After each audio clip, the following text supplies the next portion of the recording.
we're using to strip furniture. And this is my son Arthur. He did a tremendous amount of research into this, and we found a product that we wanted to take a chance on.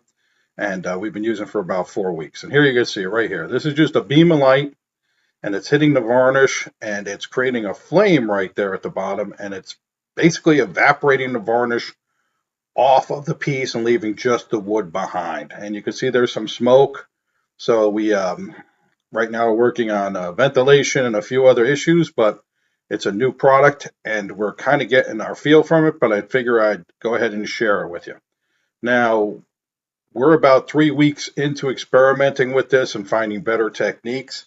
The distance and the amount of power, there's a lot of adjustments and there's a lot of different units you could purchase, affects the way this will work. Now, you can see right there, he's cutting into that corner right there, and you can see how that light just wraps right around that corner.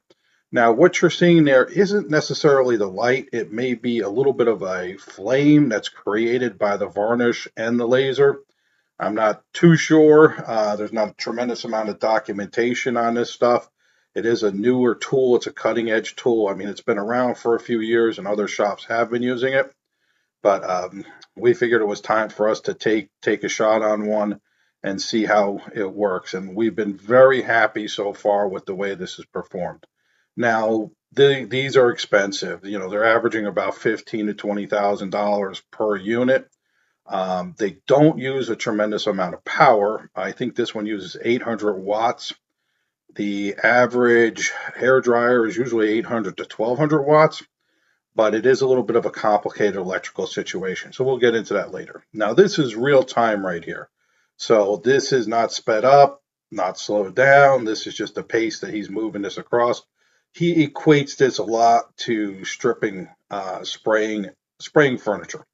You kind of got to have a real feel for what's happening and pay attention. You have to keep moving. If you stop, you will burn a line in the piece. If you're too close, you will burn a line. You can burn the piece or you can burn out the lenses. Now, we use about a lens a day. They're costing somewhere around $15 to $20. This is a Chinese product. Now, here you can see we're just blowing off all that dust, and that's what's left. That quick, that good a result. And the next thing we're going to do is just a little bit of an acetone wash on it. We're going to wipe it down with some acetone, which will break up the last little bits of that varnish. And you can see that beautiful wood that's left underneath. Now,